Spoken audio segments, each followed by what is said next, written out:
Another game, another vlog para sa inyo mga kapam. Ngayong araw nga ay makakalaban natin ang isa sa pinakamalakas na team dito sa Croatia. At pagpasok ko nga, nandito na agad ang isa nating kasulido. Andito na rin si Lucky. Siyempre, baka Boss Jaden yan. Hindi na nga tayo nagsayang ng oras dyan. Ang magandang pasa papunta kay Lucky, tinira sa 3 is 2 points sa atin yan. Dito nga napansin ng kalaban ng maluwagan depensa kaya tinirahan tayo sa perimeter. Naman ay isang magandang dribbling ang pinakita ni Makoy sabay sa laksak sa gitna at bigay kay Lucky kaya nakakuha tayo ng easy 2 points. At dito nga ay nakikita kong effective talaga pag-i-ensayo ni Lucky. Dito nga ay isang magandang nako-play na gawa nila papunta sa ilalim, buti na lang hindi kumonekta. At dito nga sa larong ito, halos nakita ko talaga lahat ng improvement nila. Ilang sa dribbling, shooting, depensa, opensa at lakas ng pangangatawan. Halos lahat nga ng player ko ay walang bisyo. Karamihan sa kanila ay may kanya-kanyang daily routine. Yun nga ang dahilan kung bakit kami lagi naglalaro. Mas makita namin kung ano mga dapat namin i-improve bago mag-umpisa ang liga. Makilala ang laro ng bawat isa. Dahil bang player ko ay talagang bago pa. Ilang captain ball nga ay nakikita ko ang dapat gawin para sa kanila. Ako yung bang nakikitang bagay kundi bigyan sila ng laro. Bawat laro naman namin wala kaming ginawa kundi pag-usapan na lahat ng dapat i-improve bawat isa. Bawat isa naman nakikiisa at nakikinig. Isa nga yun sa isang player na pinakamahalaga na dapat mong hanapin.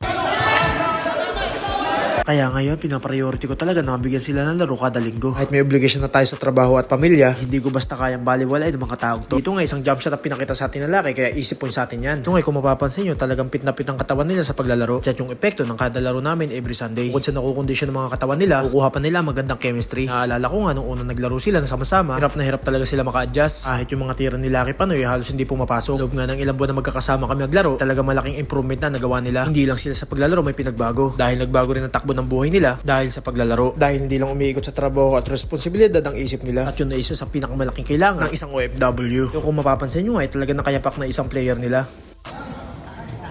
Dito nga ay tinapos nila kasi isang jump shot ang laro. Tapos.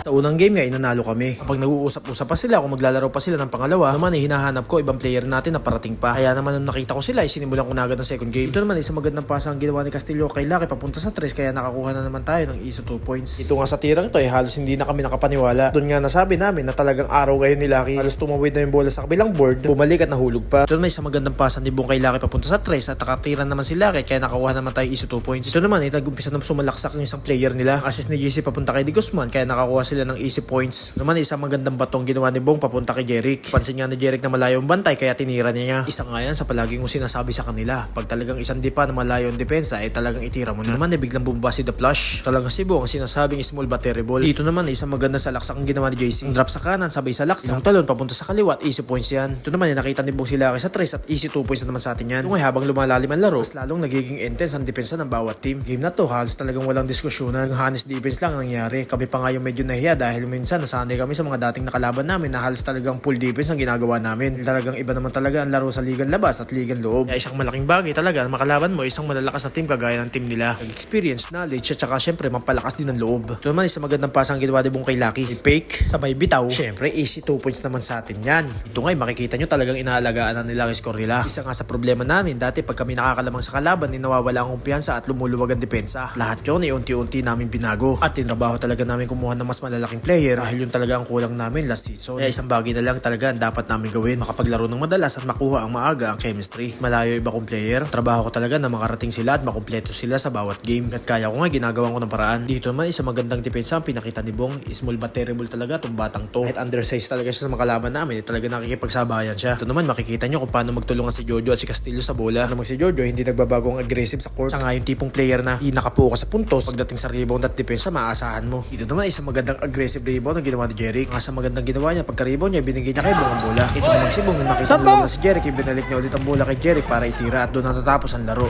Tapos. Jeric, tangin ko, Jeric.